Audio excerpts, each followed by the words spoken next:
Hello, അമ്മ മനസ്സിൻ്റെ പുതിയൊരു എപ്പിസോഡിലേക്ക് എല്ലാവർക്കും സ്വാഗതം. ചാനൽ ആദ്യമായിട്ട് കാണുന്നവരാണെങ്കിൽ ഒന്ന് സബ്സ്ക്രൈബ് ചെയ്തിട്ട് ലൈക്ക് ചെയ്യണേ. അപ്പോൾ ചന്ദ്രികയുടെയും സിദ്ധാർത്ഥിൻ്റെയും വിവാഹം ആലോചിക്കാൻ വേണ്ടിയിട്ട് മഹേന്ദ്രൻ വരുന്നു എന്ന് മനസ്സിലാക്കിയ മുത്തശ്ശി നേരെ ജാനകിയുടെ അടുത്തേക്ക് വാസുദേവൻ്റെ അടുത്തേക്ക് പോയിട്ട് സംസാരിക്കുകയാണ്. അപ്പോൾ ജാനകിയും വാസുദേവനും ഉറപ്പ് കൊടുക്കുന്നുണ്ട്, ഒരു കാരണവശാലും ചന്ദ്രികയെ കൊണ്ട് സിദ്ധാർത്ഥിനെ വിവാഹം കഴിപ്പിക്കില്ല, അതുമാത്രമല്ല മേഘയെ കൊണ്ട് മാത്രമേ വിവാഹം കഴിപ്പിക്കുള്ളൂ എന്ന് വാക്ക് കൊടുക്കുന്നുണ്ട്. അപ്പോൾ മുത്തശ്ശി വീണ്ടും വീണ്ടും ആവർത്തിച്ച് ചോദിക്കുകയാണ്, ഒരുപക്ഷേ മഹേന്ദ്ര നിൻ്റെ രക്തബന്ധമാണ്, മഹേന്ദ്രൻ വന്നിട്ട് ഈ സ്വത്തുക്കളൊക്കെ നമ്മുടേതല്ലേ, നമ്മളുടെ നിന്ന് വിട്ടുപോകാൻ പാടുണ്ടോ എന്നൊക്കെ ചോദിക്കുന്ന സമയത്ത് നിൻ്റെ മനസ്സ് മാറുമോ? ഇതൊക്കെ മേഘ ഒളിഞ്ഞു നിന്ന് കേൾക്കുന്നുണ്ടായിരുന്നു. അപ്പോൾ ജാനകി മുത്തശ്ശിയോട് പറയുന്നുണ്ട്, ചെറിയമ്മേ, ഇതുവരെ ഞങ്ങൾക്ക് വേണ്ടി മേഘ എന്തൊക്കെ കാര്യങ്ങൾ ചെയ്തിട്ടുണ്ട്, ഇനിയും ഒരുപാട് കാര്യങ്ങൾ ചെയ്യാനും പോകുന്നുണ്ട്. അങ്ങനെയുള്ള ഒരാളെ ഞാൻ ആർക്ക് വേണ്ടിയും വിട്ടുകൊടുക്കാൻ തയ്യാറല്ല. അത് കേട്ട സമയത്ത് മേഘയ്ക്ക് ഒത്തിരി സന്തോഷമാവുകയാണ്. സിദ്ധുവിന് കല്യാണം എന്നൊന്നുണ്ടെങ്കിൽ അത് മേഘയ്ക്കൊപ്പം മാത്രമായിരിക്കും. അതിൽ സിദ്ധുവിന് താല്പര്യം ഉണ്ടെങ്കിലും ഇല്ലെങ്കിലും ശരി. മേഘയ്ക്കും മുത്തശ്ശിക്കും അത് കേട്ടപ്പോൾ ഒത്തിരി സന്തോഷമാവുന്നുണ്ട്. എങ്കിലും മുത്തശ്ശി അതൊന്നും പുറത്ത് പ്രകടിപ്പിക്കുന്നില്ല. അപ്പോൾ ജാനകി പറയുന്നുണ്ട്, മേഘയുടെ ആഗ്രഹം നിറവേറ്റുക എന്നുള്ളത് ഞങ്ങളുടെ കടമയാണ്. അപ്പോഴും മുത്തശ്ശി വീണ്ടും ചോദിക്കുകയാണ്, ജാനകി ഇനി വാക്ക് മാറ്റില്ലല്ലോ അല്ലേ? ഒരിക്കലും വാക്ക് മാറ്റില്ല ചെറിയമ്മേ, ജാനകി ഉറപ്പ് കൊടുക്കുകയാണ്. ഇത് മതി മോളെ. അവരും സന്തോഷത്തോടെ പറയുന്നുണ്ട്. അപ്പോഴേക്കും മേഘ വന്നിട്ട് പറയുന്നുണ്ട്, അമ്മായി പറഞ്ഞതൊക്കെ ഞാൻ കേട്ടു, ഇപ്പോഴാണ് എൻ്റെ മനസ്സിന് സമാധാനമായത്, എന്നെ അനുഗ്രഹിക്കണം എന്ന് പറഞ്ഞിട്ട് വാസുദേവൻ്റെ കാൽക്കൽ തൊട്ട് തൊഴുന്ന സമയത്ത് അയാൾ അനുഗ്രഹിക്കുകയാണ്. അതിനുശേഷം ജാനകിയെയും കാൽക്കൽ തൊട്ട് തൊഴുന്നുണ്ട്. മേഘയ്ക്ക് പറഞ്ഞറിയിക്കാനാവാത്ത സന്തോഷത്തിലാണ് അവൾ ഉണ്ടായിരുന്നത്. മാത്രമല്ല അവൾ ജാനകിയോട് പറയുന്നുണ്ട്, എന്നെ നിങ്ങൾ മരുമകളായി അംഗീകരിച്ചതിന് ജീവിതകാലം മുഴുവൻ ഞാൻ നിങ്ങളോട് കടമപ്പെട്ടവളായിരിക്കും. മേഘ വല്ലാത്തൊരു സന്തോഷത്തോടെയാണ് അവിടുന്ന് പോകുന്നത്. പിന്നാലെ തന്നെ മുത്തശ്ശിയും പോകുന്നുണ്ട്. അതേസമയം ചന്ദ്രികയുടെ വീട്ടിലാണെങ്കിൽ അടുത്ത വീട്ടിലേക്ക് പോവാൻ റെഡിയാവുന്ന തിരക്കിലാണ് മഹേന്ദ്രനും അതുപോലെ ലക്ഷ്മിയും. ലക്ഷ്മിയാണെങ്കിൽ കുഞ്ഞിനുള്ള മലറിനുള്ള ഡ്രസ്സൊക്കെ ചന്ദ്രികയെ കൊണ്ട് മാറ്റി കൊടുക്കാനൊക്കെ പറയുകയാണ്. ഡ്രസ്സൊക്കെ ചേഞ്ച് ചെയ്യുന്ന മുടിയൊക്കെ കെട്ടി മലരും സുന്ദരിക്കുട്ടിയായിട്ട് വന്നിട്ടുണ്ട്. മഹേന്ദ്രനും നല്ല വേഷത്തിലൊക്കെയാണുള്ളത്. അതുപോലെ തന്നെ ലക്ഷ്മിയും നന്നായിട്ട് അണിഞ്ഞൊരുങ്ങിയിട്ടുണ്ടായിരുന്നു. മഹേന്ദ്രനാണെങ്കിൽ ഇടയ്ക്കിടയ്ക്ക് വാച്ചിൽ നോക്കിയിട്ട് ലക്ഷ്മിയോട് പറയുന്നുണ്ട്, 12 മണിക്ക് നല്ല സമയമാണ്, ഈ സമയം പോയിട്ട് സംസാരിക്കണം എന്നൊക്കെ പറയുന്നുണ്ട്. അപ്പോൾ മലറിന് വെക്കാനുള്ള പൂവൊക്കെ ചന്ദ്രികയുടെ കയ്യിൽ കൊടുത്തിട്ട് തലയിൽ ചൂടിക്കാൻ വേണ്ടി പറയുകയാണ് ലക്ഷ്മി. മലറിന് പൂവ് ചൂടി കൊടുക്കുന്ന സമയത്ത് ചന്ദ്രികയോട് മലര് ചോദിക്കുന്നുണ്ട്, അമ്മ ഞാൻ മുത്തശ്ശിയും കൂടെ എവിടെയാണ് പോകുന്നതെന്ന് അറിയോ? അത് കേട്ടതും ചന്ദ്രികയ്ക്ക് ചെറിയൊരു ചമ്മലാവുകയാണ്. എന്താണ് മലര് പറയുന്നതെന്ന് അറിയാൻ വേണ്ടിയിട്ട് ലക്ഷ്മിയും മഹേന്ദ്രനും മലറിൻ്റെ നേരെ നോക്കുന്നുണ്ട്. അപ്പോൾ മലര് ചന്ദ്രികയോട് പറയാണ്, അമ്മയ്ക്കും സിദ്ധുവിനും കല്യാണം ആലോചിക്കാൻ വേണ്ടിയിട്ടാണ് ഞങ്ങൾ പോകുന്നത്. അത് കേട്ട സമയത്ത് ചന്ദ്രിക ആകെ ചമ്മലോടെ നിൽക്കുകയാണ്. മലർ ചുമ്മാതെ നിൽക്ക്. അത് കേട്ട് ലക്ഷ്മിയാണെങ്കിൽ മലറിനെ ഉമ്മ വെക്കുന്നുണ്ട്. അയ്യോ എൻ്റെ വായാടി കുറുമ്പി എന്ന് പറഞ്ഞിട്ട് അങ്ങനെ പോകാനുള്ള ഒരുക്കൊക്കെ റെഡിയായതിനു ശേഷം മലറിനെയും കൂട്ടിയിട്ട് അവർ 3 പേരും കൂടെ അവിടെ നിന്ന് ഇറങ്ങുകയാണ്. ആ സമയത്താണ് മഹേന്ദ്രൻ ചന്ദ്രികയുടെ മുഖത്തേക്ക് നോക്കുന്നത്. ചന്ദ്രികയ്ക്ക് എന്തോ ഒരു ടെൻഷൻ ഉള്ളതുപോലെ അയാൾക്ക് ഫീൽ ചെയ്യാണ്. അപ്പോൾ അയാൾ ചോദിക്കുന്നുണ്ട്, ചന്ദ്രിക എന്താച്ചാ, എന്താ മോളെ മുഖമൊക്കെ എന്തൊരു വല്ലാത്ത പോലെ ഇരിക്കുന്നത്? ഏയ് അതൊന്നുമില്ല അച്ഛാ. അപ്പോൾ ലക്ഷ്മിയും ചോദിക്കുകയാണ്, നിന്നെപ്പറ്റി ഞങ്ങൾക്ക് അറിഞ്ഞൂടെ മോളെ? ഞാനും രാവിലെ മുതലേ നിന്നെ ശ്രദ്ധിക്കുന്നതാ. രാവിലെ മുതലേ നിൻ്റെ മുഖത്തൊരു ടെൻഷനുണ്ട്. എന്താ കാര്യം പറ. അപ്പോൾ ചന്ദ്രിക മടിച്ചു നിൽക്കുകയാണ്. മഹേന്ദ്രനും പറയുന്നുണ്ട്, ചന്ദ്രിക എന്ത് കാര്യമാണെങ്കിലും മടിക്കാതെ പറ മോളെ. അപ്പോൾ ചന്ദ്രിക അവളുടെ മനസ്സിലെ സങ്കടം പറയാണ്, അത് വേറെ ഒന്നുമല്ല അച്ഛാ, ജാനകി അമ്മായിക്ക് എന്നെ ആദ്യം തൊട്ടേ ഇഷ്ടമല്ല, എന്നെ കാണുന്നത് തന്നെ അവർക്ക് വെറുപ്പാണ്. ഈ സമയത്താണ് നിങ്ങളിങ്ങനെ ഒരു കല്യാണ ആലോചനയായിട്ട് പോകുന്നത്. എന്നോടുള്ള ദേഷ്യം കൊണ്ട് നിങ്ങളോട് മോശമായിട്ട് പെരുമാറുമെന്ന് എനിക്ക് വല്ലാതെ പേടി തോന്നുന്നച്ചാ. അപ്പോൾ മഹേന്ദ്രൻ ചന്ദ്രികയോട് സ്നേഹത്തോട് ചോദിക്കുന്നുണ്ട്, മോളെ ഇഷ്ടമല്ല എന്ന് മോളോട് ആരാ പറഞ്ഞത്? അപ്പോൾ ചന്ദ്രിക സങ്കടത്തോടെ പറയാണ്, ഒരുപാട് പ്രാവശ്യം എന്നോട് പറഞ്ഞിട്ടുണ്ട് എന്നെ ഇഷ്ടമല്ല എന്ന്, പിന്നെ എങ്ങനെയാണ് മരുമകളായിട്ട് അംഗീകരിക്കുക? അപ്പോൾ മഹേന്ദ്രൻ പറയാണ്, അത് മോൾ ആരാണെന്ന് അറിയാത്തപ്പോഴാണ്. ഇപ്പോൾ നീ മഹേന്ദ്രൻ്റെ ലക്ഷ്മിയുടെയും മകളാണ്. സ്വന്തം ആങ്ങളുടെ മകളെ ആർക്കെങ്കിലും ഇഷ്ടപ്പെടാതിരിക്കുമോ? മഹേന്ദ്രൻ അഭിമാനത്തോടെ പറയുന്നുണ്ടെങ്കിലും ചന്ദ്രികയ്ക്ക് അതൊന്നും ഉൾക്കൊള്ളാൻ സാധിക്കുന്നുണ്ടായിരുന്നില്ല. കാരണം അത്രയും തവണ ആവർത്തിച്ചിട്ട് ജാനകി ഇത് തന്നെ പറഞ്ഞുകൊണ്ടിരുന്നതാണ്, ഒരു കാലത്തും ചന്ദ്രികയെ സിദ്ധാർത്ഥിനെ കൊണ്ട് വിവാഹം കഴിപ്പിക്കില്ല എന്നുള്ളത്. അതിപ്പോൾ തീർത്തും അച്ഛനോടും അമ്മയോടും പറയാനും അവൾക്ക് സാധിക്കില്ല.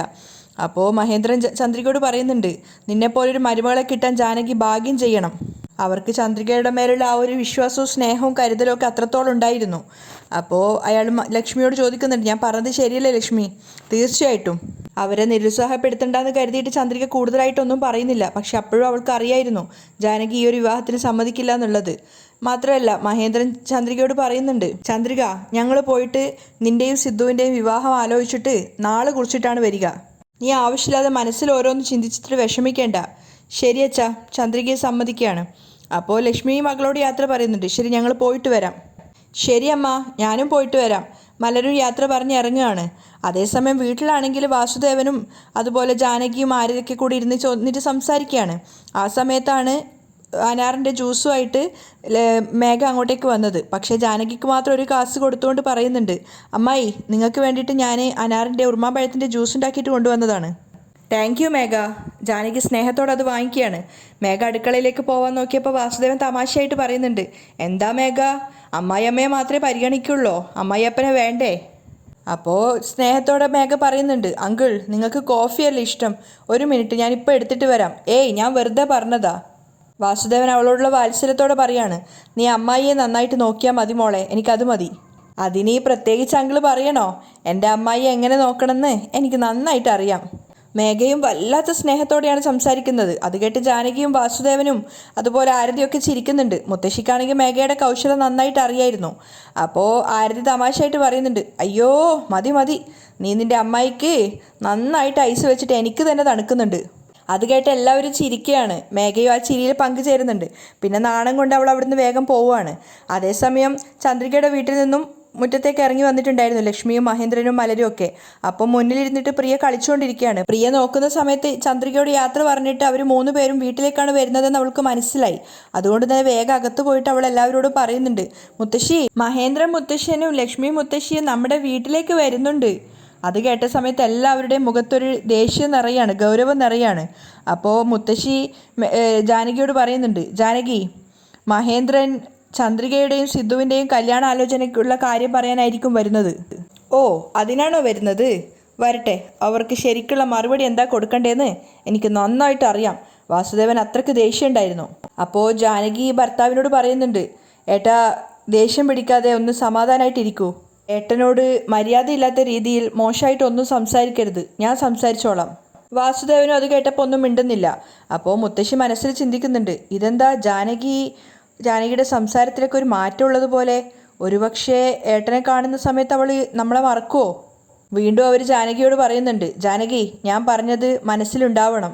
മേഘ നിങ്ങളാണ് ജീവിതം, നിങ്ങളാണ് ഉലകം എന്ന് വിചാരിച്ചിട്ടാണ് ജീവിക്കുന്നത്. അവളെ ചതിക്കരുത്. അപ്പോൾ ജാനകി പറയുന്നുണ്ട്, ചെറിയമ്മേ, ഞാൻ അങ്ങനെയൊന്നും ചെയ്യില്ല. നിങ്ങൾ ഒന്നുകൊണ്ടും പേടിക്കണ്ട, നിങ്ങൾ പൊയ്ക്കോ, ഞാൻ നോക്കിക്കോളാം. അങ്ങനെ മഹേന്ദ്രൻ്റെ ലക്ഷ്മിയുടെയും വരവ് കാത്തു നിൽക്കുകയാണ് ജാനകിയും ബാക്കിയുള്ളവരും. അപ്പോൾ മഹേന്ദ്രനും ലക്ഷ്മി അവിടെ മുറ്റത്ത് ഉമ്മറത്തെത്തിയിട്ടുണ്ടായിരുന്നു. പക്ഷെ അയാൾക്ക് എന്തോ അകത്തേക്ക് കയറാനൊരു വൈമനസ്യം തോന്നുകയാണ്. കാരണം തലേത്തെ ദിവസം വന്ന സമയത്തും മേഘ അകത്തേക്ക് കയറരുത് എന്നൊക്കെ വിലക്കിയതാണ്. അയാളിങ്ങനെ മടിച്ച് നിൽക്കുകയാണ് സ്റ്റെപ്പിൻ്റെ അടുത്ത് തന്നെ. അപ്പോൾ ഒന്നും മനസ്സിലാവാത്തത് കൊണ്ട് തന്നെ ലക്ഷ്മി പറയുന്നുണ്ട്, നിങ്ങളെന്താ ഇങ്ങനെ പേടിച്ച് നിൽക്കുന്നത്, വാ നമുക്ക് അകത്തേക്ക് കയറാം.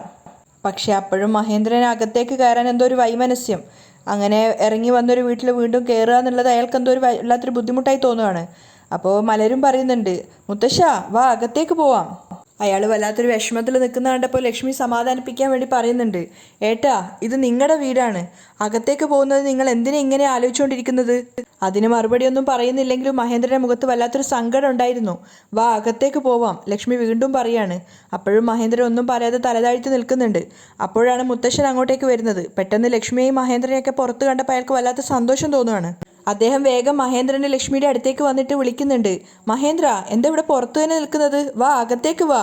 അപ്പോൾ മഹേന്ദ്രൻ ഒരു വല്ലായ്മയോടെ അച്ഛനെ നോക്കുകയാണ്. അയ്യോ അകത്തേക്ക് വാ, അയാൾ സ്നേഹത്തോടെ വീണ്ടും വിളിക്കുകയാണ്. അച്ഛൻ അത്രയും ആവർത്തിച്ച് വിളിച്ചതുകൊണ്ട് മഹേന്ദ്രൻ അകത്തേക്ക് കയറുകയാണ്. ആ സമയത്ത് വാസുദേവൻ ജാനകിയോട് പറയുന്നുണ്ട്, ജാനകി, നിന്റെ ഏട്ടൻ പൂക്കളൊക്കെ ആയിട്ട് ബന്ധം ഉറപ്പിക്കാൻ വന്നതാണെന്നാണ് തോന്നുന്നത്. നിന്റെ അച്ഛനും അവരുടെ കൂടെ ഉണ്ട്, നമ്മളിവിടെ നിൽക്കണ്ട, വാ പോവാം. ജാനകി അത് സമ്മതിക്കുകയാണ്. അപ്പോൾ ജാനകിയുടെ കയ്യിൽ നിന്നും ഗ്ലാസ് വാങ്ങിച്ചു വെച്ചിട്ട് വാസുദേവൻ അവരെ അകത്തേക്ക് കൂട്ടിക്കൊണ്ട് പോവുകയാണ്. അപ്പോഴേക്കും മുത്തശ്ശൻ അവർ രണ്ടും മഹേന്ദ്രനും ലക്ഷ്മിയും കൊണ്ട് ഇവിടെ എത്തിയിട്ടുണ്ടായിരുന്നു. മുത്തശ്ശൻ ജാനകിയോട് പറയുന്നുണ്ട്, ജാനകി, നിന്റെ ഏട്ടൻ നിന്നെ കാണാൻ വന്നപ്പോൾ നീ എന്താ ഒന്നും മിണ്ടാതെ അകത്തേക്ക് പോകുന്നത്? ജാനകി പക്ഷേ ഒട്ടും താല്പര്യമില്ലാത്ത മട്ടിലാണ് അച്ഛനെ നോക്കുന്നത്. അപ്പോൾ അദ്ദേഹം പറയുന്നുണ്ട്, വീട്ടിൽ വന്നവരോട് ആദ്യം അകത്തേക്ക് വാ എന്ന് പറ. പക്ഷെ അതിനും ജാനകി മറുപടിയൊന്നും പറയാതെ ഈർഷ്യയോടെ നിൽക്കുകയാണ്. അത് കണ്ട സമയത്ത് മുത്തശ്ശനും മഹേന്ദ്രനും ലക്ഷ്മിക്കൊക്കെ ആകെ ഒരു വല്ലായ്മ തോന്നുന്നുണ്ടായിരുന്നു. എന്നിട്ടും ജാനകി ഒരു വാക്ക് പോലും മിണ്ടുന്നില്ല. അവരൊട്ടും താല്പര്യമില്ലാത്ത മട്ടിൽ തന്നെയാണ് നിൽക്കുന്നത്. അപ്പം മുത്തശ്ശൻ വീണ്ടും ചോദിക്കുകയാണ്, എന്താ ജാനകി, വീട്ടിൽ വന്നവരോട് വാ എന്ന് പോലും പറയില്ലേ? നിനക്കെന്താ സ്ഥിരകാല ബോധം നഷ്ടപ്പെട്ടോ? അതുകൊണ്ടാണോ ഇങ്ങനെയൊക്കെ പെരുമാറുന്നത്? അപ്പോൾ അത് കേട്ടുകൊണ്ട് താഴത്തെ ബഹളം കേട്ടുകൊണ്ടാണ് മുത്തശ്ശിയും മേഘയും മുകളിൽ നിന്ന് താഴേക്ക് ഇറങ്ങി വരുന്നത്. പക്ഷേ താഴെ എന്താ നടക്കുന്നതെന്ന് അറിയാൻ വേണ്ടിയിട്ട് അവരവിടെ അങ്ങോട്ട് കുറച്ച് മാറി നിൽക്കുകയാണ്. അപ്പോൾ മുത്തശ്ശൻ മഹേന്ദ്രനോടും ലക്ഷ്മിയോടും പറയുന്നുണ്ട്, നിങ്ങൾ രണ്ടുപേരും പോയിട്ട് ഇരിക്കേ. അവരാണെങ്കിൽ വേഗം താരത്തിലുള്ള പൂവൊക്കെ ആയിട്ട് പോയിട്ട് അവിടെ ഇരിക്കുകയാണ്. പക്ഷെ അപ്പോഴും വാസുദേവൻ ജാനകിയോട് പറയുന്നുണ്ട്, വാ ജാനകി നമുക്ക് പോവാം. എന്നിട്ട് അയാൾ വീൽ ചെയർ പിന്നെയും മുന്നോട്ടേക്ക് ഉന്തുവാണ്. അത് കണ്ട സമയത്ത് മുത്തശ്ശൻ ദേഷ്യത്തോടെ പറയുന്നുണ്ട്, ജാനകി നിൽക്ക്. മഹേന്ദ്രനും ലക്ഷ്മിയും എന്തിനാണ് ഇങ്ങോട്ടേക്ക് വന്നതെന്ന് നിനക്കറിയോ? അപ്പോൾ എല്ലാം അറിഞ്ഞുകൊണ്ട് തന്നെ ജാനകി ദേഷ്യത്തോടെ പറയാണ്, എനിക്കൊന്നും അറിയില്ല. അത് കേട്ടുകൊണ്ടാണ് മനോഹരനും അങ്ങോട്ടേക്ക് വരുന്നത്. അപ്പോൾ മുത്തശ്ശൻ ജാനകിയോട് പറയുന്നുണ്ട്, മഹേന്ദ്രനും ലക്ഷ്മിയും അവരുടെ മകളായ ചന്ദ്രികയ്ക്ക് വേണ്ടിയിട്ട് നിന്റെ മകനായ സിദ്ധാർത്ഥിനെ കല്യാണം ആലോചിക്കാൻ വേണ്ടിയിട്ടാണ് വന്നിട്ടുള്ളത്. അത് കേട്ട സമയത്ത് ഒട്ടും താല്പര്യമില്ലാത്ത മട്ടിലാണ് ജാനകി ഇരിക്കുന്നത്. എല്ലാവരും അത് കേട്ട സമയത്ത് ഇങ്ങനെ ഷോക്കായിട്ട് എന്താണ് ജാനകി മറുപടി പറയാമെന്ന് വെയിറ്റ് ചെയ്ത് നിൽക്കുകയാണ്. അപ്പോൾ മുത്തശ്ശൻ ജാനകിയോട് പറയുന്നുണ്ട്, മുറപ്രകാരം അവൻ്റെ മുറപ്പെണ്ണായിട്ടാണ് വരിക. അപ്പോൾ നീ നിന്റെ ഏട്ടനുമായിട്ട് ഈ കാര്യം സംസാരിക്കേ. ജാനകി ഒട്ടും താല്പര്യമില്ലാത്ത മട്ടിൽ തലതാഴ്ത്തി നിൽക്കുകയാണ്. അപ്പോൾ വാസുദേവനാണ് സംസാരിക്കുന്നത്. ആരോട് ചോദിച്ചിട്ടാണ് ഇവർ സംസാരിക്കാൻ വന്നത്? ഞങ്ങൾ അവരോട് വരാൻ പറഞ്ഞിട്ടുണ്ടായിരുന്നോ? ഒന്നും പറയാതെ അവരായിട്ട് വന്നിട്ടുണ്ടെങ്കിൽ അതിൻ്റെ എന്താ അർത്ഥം? ഞങ്ങൾക്ക് താല്പര്യമുണ്ടോ ഇല്ലയോ എന്ന് ആദ്യം മനസ്സിലാക്കിയിട്ട് വേണം വരാൻ. അപ്പോൾ മഹേന്ദ്രൻ ഇങ്ങനെ അച്ഛനെ നോക്കുകയാണ്. അപ്പോൾ മുത്തശ്ശൻ ദേഷ്യത്തോടെ വാസുദേവനോട് പറയുന്നുണ്ട്, വാസുദേവ നീ ഒന്ന് കുറച്ചു നേരം വായി പൂട്ടി നിൽക്കാമോ? എന്നിട്ട് അദ്ദേഹം ജാനകിയോട് പറയാണ്, ജാനകി നിന്റെ സഹോദരൻ നിന്നോടാണ് സംസാരിക്കാൻ വന്നിരിക്കുന്നത്, നീ സംസാരിക്കേ. അപ്പോൾ വാസുദേവൻ ദേഷ്യത്തോടെയാണ് മുത്തശ്ശനോട് സംസാരിക്കുന്നത്. എന്താ പറഞ്ഞത്? എന്നോട് സംസാരിക്കണ്ടെന്ന് പറഞ്ഞിട്ട് എൻ്റെ ഭാര്യയോട് സംസാരിക്കാൻ പറയുന്നോ? നിങ്ങൾ പറയുന്നതൊന്നും എൻ്റെ ഭാര്യ കേൾക്കില്ല. ഞാൻ എന്താണോ പറയുന്നത് അത് മാത്രമേ അവൾ കേൾക്കുള്ളൂ. മുത്തശ്ശി മേഘയൊക്കെ വെയിറ്റ് ചെയ്ത് നിൽക്കുകയാണ് എന്തായിരിക്കും ഇവരുടെ മറുപടി എന്നറിയാൻ. അപ്പോൾ വാസുദേവൻ ജാനകിയോട് പറയുന്നുണ്ട്, ജാനകി ചന്ദ്രികയെ സിദ്ധുവിനെ കൊണ്ട് വിവാഹം കഴിപ്പിക്കില്ല എന്ന് അവരുടെ മരമണ്ടയ്ക്ക് തിരിയുന്ന മാതിരി പറഞ്ഞു മനസ്സിലാക്കി കൊടുക്ക്. അത് കേട്ട സമയത്ത് മേഘയും മുത്തശ്ശിയും കൗശലത്തോടെ പരസ്പരം നോക്കി ചിരിക്കുകയാണ്. മനോഹരനും അത് കണ്ടപ്പോൾ സന്തോഷമായിട്ടുണ്ടായിരുന്നു. പക്ഷെ അത് കേട്ട സമയത്ത് മഹേന്ദ്രനും ലക്ഷ്മിയും ഒത്തിരി സങ്കടത്തോടെയാണ് നിൽക്കുന്നത്. മഹേന്ദ്രൻ ജാനകിയോട് പറയുന്നുണ്ട്, ജാനകി അറിഞ്ഞോ അറിയാതോ ഞാൻ എന്തെങ്കിലും തെറ്റ് ചെയ്തു പോയിട്ടുണ്ടെങ്കിൽ എൻ്റെ മോൾ എന്നോട് ക്ഷമിക്കണം. നമുക്കിടയിലുള്ള പ്രശ്നങ്ങൾ നമുക്ക് സംസാരിച്ച് തീർക്കാം. ഞാൻ വന്നത് നമ്മുടെ മക്കൾക്ക് വേണ്ടിയിട്ടാണ്. അവരുടെ ഇനിയുള്ള ജീവിതം നന്നായിരിക്കാൻ വേണ്ടിയിട്ട് നിന്നോട് ബന്ധം സ്ഥാപിക്കാനാണ് ഞാൻ വന്നത്. ആ സമയത്താണ് ജാനകി ഏട്ടനോട് പറയുന്നത്, നിങ്ങളുടെ മകളെ കല്യാണം കഴിച്ചാൽ എൻ്റെ മകൻ്റെ ഇനിയുള്ള ജീവിതം നന്നായിരിക്കും എന്നാണോ കരുതുന്നത്? സത്യമായിട്ടും നന്നാവില്ല. അത് കേട്ടപ്പോൾ മഹേന്ദ്രനും ലക്ഷ്മിക്കും വല്ലാത്ത സങ്കടം തോന്നുകയാണ്. അപ്പോൾ പുച്ഛത്തോടെ ജാനകി പറയുന്നുണ്ട്, ചന്ദ്രിക വേണമെങ്കിൽ നിങ്ങളുടെ മകളായിരിക്കാം, പക്ഷെ ഒരു കാലത്തും ഈ കുടുംബത്തിലെ അവൾ അംഗീകരിക്കാൻ സാധിക്കില്ല. അതിനുള്ള അർഹതയും അവൾക്കില്ല. അത് കേട്ട സമയത്ത് മഹേന്ദ്രനും ലക്ഷ്മിക്കും വല്ലാത്ത സങ്കടം തോന്നുകയാണ്, ഒപ്പം മലരിനും. പക്ഷെ അവിടെ കൂടിയിരിക്കുന്ന ബാക്കി എല്ലാവരുടെയും അഭിപ്രായം അത് തന്നെയാണ്, പ്രത്യേകിച്ചും മേഘയുടെയും മുത്തശ്ശിയുടെയും. അവർ രണ്ടുപേരും പരസ്പരം നോക്കി ചിരിക്കുകയാണ്. അപ്പോൾ വിഷമത്തോടെ മഹേന്ദ്രൻ ചോദിക്കുന്നുണ്ട്, നീ എന്ത് കണ്ടിട്ടാണ് ചന്ദ്രികയ്ക്ക് അർഹതയില്ല എന്ന് പറയുന്നത്? അവൾക്ക് എന്ത് കുറവാണ് ഉള്ളത്? അപ്പോൾ ജാനകി അഹങ്കാരത്തോടെ പറയാണ്, എൻ്റെ മകനെ എങ്ങനെയുള്ള പെണ്ണിനെ കല്യാണം ആലോചിക്കണമെന്ന് എനിക്ക് നന്നായിട്ടറിയാം. അതിനെക്കുറിച്ച് നിങ്ങൾ എനിക്ക് ക്ലാസ് എടുത്ത് തരേണ്ട ആവശ്യമില്ല. നിങ്ങളുടെ മോളെ എൻ്റെ മോനെ കൊണ്ട് ഞാൻ കല്യാണം നടത്തിക്കില്ല. ജാനകി വാശിയോടെ പറയുകയാണ്. അത് കേട്ട് മുത്തശ്ശനും മഹേന്ദ്രനും ലക്ഷ്മിയും മലരും ഒക്കെ സങ്കടത്തോടെയാണ് നിൽക്കുന്നത്. പക്ഷെ ബാക്കി എല്ലാവർക്കും ഒത്തിരി സന്തോഷമായിട്ടുണ്ടായിരുന്നു. അപ്പോൾ വിഷമത്തോടെ ലക്ഷ്മി ചോദിക്കുന്നുണ്ട്, എന്താ ജാനകി ഇത്? ഒരു പരിചയമില്ലാത്ത ഒരാളോട് സംസാരിക്കുന്നത് പോലെ സംസാരിക്കുന്നത്? നിന്റെ മുന്നിൽ നിൽക്കുന്നത് നിന്റെ സഹോദരനാണ്. അദ്ദേഹത്തിൻ്റെ മകൾക്ക് വേണ്ടി നിന്റെ മകനെ വിവാഹാലോചിക്കാനാണ് അദ്ദേഹം വന്നിരിക്കുന്നത്. പക്ഷേ നീ എന്തോ തല്ലുകൂടാൻ വന്നതുപോലെയാണല്ലോ സംസാരിക്കുന്നത്. അപ്പോൾ ജാനകി ലക്ഷ്മിയോടും അതേ നാണയത്തിൽ തന്നെയാണ് തിരിച്ചടിക്കുന്നത്. ഏട്ടത്തി, ഞാൻ ഇതുവരെ അങ്ങനെയല്ല സംസാരിച്ചത്. പക്ഷെ ഞാൻ ഇപ്പം അങ്ങനെ സംസാരിക്കുന്നുണ്ടെങ്കിൽ അതിന് കാരണം നിങ്ങൾ തന്നെയാണ്. ഞാൻ എൻ്റെ ഏട്ടൻ്റെ അടുത്ത് എല്ലാ ബഹുമാനത്തോടെയും സ്നേഹത്തോടെയും ആയിരുന്നില്ലേ പെരുമാറിയിരുന്നത്. പക്ഷേ എന്ന് എൻ്റെ ഭർത്താവിനെ കള്ളൻ എന്ന പട്ടം ചാർത്തി ഓഫീസിൽ നിന്നും നിങ്ങൾ ഇറക്കി വിട്ടോ, അന്ന് മുതൽ എൻ്റെ മനസ്സ് മാറി. ഇന്ന് ഞാൻ ഈ വീൽ ചെയറിൽ ഇരിക്കുന്നതിൻ്റെ കാരണം നിങ്ങളുടെ ഭർത്താവാണ്. ലക്ഷ്മിയോട് മുഖത്തടിക്കുന്ന പോലെയാണ് ജാനകി പെരുമാറിയിരുന്നത്. എന്നെ ഇങ്ങനെ ആക്കിയതിൻ്റെ കുറ്റബോധത്തോടെയാണ് എനിക്ക് ഇങ്ങനെ ഒരു ഭർത്താവിനെയും അതുപോലെ എൻ്റെ മക്കളെ ഇതുവരെ പഠിപ്പിച്ചതും അവർക്ക് ജോലി വാങ്ങിക്കൊടുത്തതും ഒക്കെ. അതല്ലാതെ ഇദ്ദേഹം വേറെ എന്താ ചെയ്തിട്ടുള്ളത്? എനിക്കും എൻ്റെ ഭർത്താവിനും ഈ വീട്ടിൽ എന്ത് അവകാശമായിരുന്നു ഉണ്ടായിരുന്നത്? ഏതോ ജോലിക്കാരെ കാണുന്നത് പോലെ ആയിരുന്നില്ലേ ഞങ്ങളെ കൊണ്ട് നടന്നിരുന്നത്? അത് കേട്ടതും മഹേന്ദ്രനും ലക്ഷ്മി സങ്കടത്തോടെ നിൽക്കുകയാണ്. ഇങ്ങോട്ട് നോക്ക്, എൻ്റെ മകൾക്ക് ഒരു വലിയ കുടുംബത്തിൽ നിന്നും ആലോചന വന്നപ്പോൾ അവരുടെ ബന്ധം ശരിയല്ല, അവർ നല്ലതല്ല എന്ന് പറഞ്ഞിട്ട് ആ ബന്ധം ഒഴിവാക്കാൻ പറഞ്ഞയാളാണ് എൻ്റെ സഹോദരൻ. അപ്പോൾ നെഞ്ചു പൊട്ടുന്ന സങ്കടത്തോടെ മഹേന്ദ്രൻ ചോദിക്കുന്നുണ്ട്, ജാനകി ഇത് നീ തന്നെയാണോ പറയുന്നത്? നിനക്ക് നിൻ്റെ ഏട്ടൻ്റെ മേൽ ഇത്രയധികം ദേഷ്യമുണ്ടെങ്കിൽ നീ എന്നെ തല്ലിക്കോളൂ. പക്ഷേ ഇതേപോലെ വായിൽ വന്നതൊക്കെ പറയരുത്. എനിക്കിത് കേട്ടു നിൽക്കാൻ സാധിക്കുന്നില്ല. അപ്പോൾ ജാനകി ഏട്ടനോട് ഒരു ബഹുമാനം ഇല്ലാതെയാണ് സംസാരിക്കുന്നത്. നിങ്ങൾ ചെയ്ത ആ ഒരു കാരണം കൊണ്ട് എത്ര ദിവസം ഞാൻ ഉറങ്ങാതെ നിന്നു നിങ്ങൾക്കറിയോ? അപ്പോൾ മഹേന്ദ്രൻ സങ്കടത്തോട് പറയുന്നുണ്ട്, ജാനകി നിന്റെ ഭർത്താവ് ആ തെറ്റ് ചെയ്തു, അതുകൊണ്ടാണ് അന്ന് ജോലിയിൽ നിന്നും പറഞ്ഞു വിട്ടത്. അത് കേട്ടതും വാസുദേവൻ ഒന്ന് പരിങ്ങുകയാണ്. അപ്പോൾ മഹേന്ദ്രൻ വീണ്ടും പറയുന്നുണ്ട്, അവരാണ് പണം എടുത്തതെന്നുള്ളതിൻ്റെ എല്ലാ തെളിവും എൻ്റെ കയ്യിലുണ്ട്. അത് നിന്റെ മകൻ സിദ്ധാർത്ഥിനും അറിയാം. അപ്പോൾ വാസുദേവൻ വേഗം ഇടയിൽ കയറുകയാണ്. കണ്ടാ ജാനകി, പണം ഞാൻ തിരികെ കൊടുത്തതിന് ശേഷവും എന്നെ കള്ളെന്ന് പറയാൻ നിന്റെ ഏട്ടൻ എന്തൊരു സന്തോഷം നോക്ക്. ഇനിയും നമ്മൾ ഇവരോട് സംസാരിക്കണോ? അപ്പം മുത്തശ്ശൻ പറയുന്നുണ്ട്, വാസുദേവ, സഹോദരനും സഹോദരിയും സംസാരിക്കുമ്പോൾ നീ ഇടയ്ക്ക് കയറി സംസാരിക്കരുത്, വായ്മൂട്. അപ്പോൾ വാസുദേവൻ ദേഷ്യത്തോടെ പറയാണ്, ഞാനെന്തിനും മിണ്ടാതിരിക്കണം, ആദ്യം നിങ്ങൾ മിണ്ടാതിരിക്കേ. അത് കേട്ടത് മഹേന്ദ്രൻ പറയുന്നുണ്ട്, വാസുദേവ, അച്ഛനോട് മര്യാദയ്ക്ക് സംസാരിക്കേ. മര്യാദയ്ക്ക് സംസാരിക്കാനോ? ഞാനെന്തിന് മര്യാദയ്ക്ക് സംസാരിക്കണം? ആരോ വീട്ടിൽ വന്നിട്ട് ആരാണ് ഈ ഒരു ബന്ധം തുടങ്ങി വെച്ചത്? വാസുദേവൻ പുച്ഛത്തോടെ ചോദിക്കുകയാണ്. നിങ്ങളുടെ മോക്ക് എൻ്റെ മോനെ കല്യാണം കഴിപ്പിച്ചു തരാൻ ഞങ്ങൾക്ക് ഒട്ടും താല്പര്യമില്ല. മര്യാദയ്ക്ക് ഇവിടുന്ന് ഇറങ്ങി പോകാൻ നോക്ക്. അയാൾ അടച്ചാക്ഷേപിച്ചുകൊണ്ട് പറയുകയാണ്. അപ്പോൾ മുത്തശ്ശൻ ഇടയ്ക്കേറി പറയുന്നുണ്ട്, വാസുദേവ, ആരുടെ വീട്ടിൽ നിന്ന് ആരോട് ഇറങ്ങിപ്പോവാനാ പറയുന്നത്? അധികം പറഞ്ഞാ അടിച്ച് ഞാൻ പല്ല് തെറിപ്പിക്കും. അപ്പോഴേക്ക് വാസുദേവനും ദേഷ്യം വരുന്നുണ്ട്.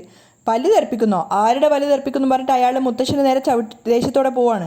അപ്പോൾ മഹേന്ദ്രൻ പറയാണ്, വാസുദേവ, ഞാനുള്ളപ്പോൾ എൻ്റെ അച്ഛൻ്റെ നേരെ തട്ടിക്കയറുന്നോ? എന്നിട്ട് മഹേന്ദ്രൻ ജാനകിയോട് പറയുന്നുണ്ട്, ജാനകി, നിനക്ക് വേണ്ടിയിട്ടാണ് സമാധാനത്തോടെ സംസാരിക്കുന്നത്, ഇല്ലെങ്കിൽ നടക്കുന്നത് തന്നെ വേറെയാ. നടക്കുന്നത് വേറെയാ, എന്ത് ചെയ്യുന്നാടോ എന്ന് പറഞ്ഞിട്ട് വാസുദേവനും മഹേന്ദ്രനും തമ്മിൽ തല്ലുകൂടുകയാണ്. അവിടെ വലിയൊരു പ്രശ്നം തന്നെ നടക്കുകയാണ്. മനോഹരനോട് അവർ കൊണ്ടുവന്ന സാധനങ്ങളൊക്കെ എടുത്ത് വെളിയിലെറിയാൻ പറയുമ്പോൾ മനോഹരൻ ദേഷ്യത്തോടെ പറയാണ്, അളിയൻ പറയുന്നത് കേട്ടില്ലേ, അതൊക്കെ എടുത്തിട്ട് പോകാൻ നോക്ക്. അർഹിക്കാത്ത അടുത്തേക്ക് കയറി വന്നതും പോരാ, എന്നിട്ട് ആളായിട്ട് സംസാരിക്കുന്നോ? മനോഹരൻ കളിയാക്കിക്കൊണ്ട് പറയാണ്. അത് കേട്ട സമയത്ത് മഹേന്ദ്രൻ ചോദിക്കുന്നുണ്ട്, ആരാടെ അർഹതയില്ലാത്തടത്തേക്ക് വന്നത്? എന്നെ കണ്ടാൽ നിനക്ക് എന്താ തോന്നുന്നത്? ജാനകി, എന്താ ഇവരൊക്കെ സംസാരിക്കുന്നത് നീ കേട്ട് നിൽക്കുന്നത്? അപ്പോൾ ജാനകി പറയുന്നുണ്ട്, ഏട്ടാ, ദയവ് ചെയ്ത് ആ പൂവും പഴമൊക്കെ എടുത്തിട്ട് പോവാൻ നോക്ക്. ചന്ദ്രികയ്ക്ക് സിദ്ധുവിനെ കല്യാണം കഴിച്ചു തരാൻ ഞങ്ങൾക്ക് താല്പര്യമില്ല. അത് കേട്ട് സങ്കടത്തോടെ മഹേന്ദ്രൻ നിൽക്കുന്നിടത്തായിട്ടാണ് ഇന്നത്തെ എപ്പിസോഡ് വൈൻഡപ്പ് ചെയ്യുന്നത്.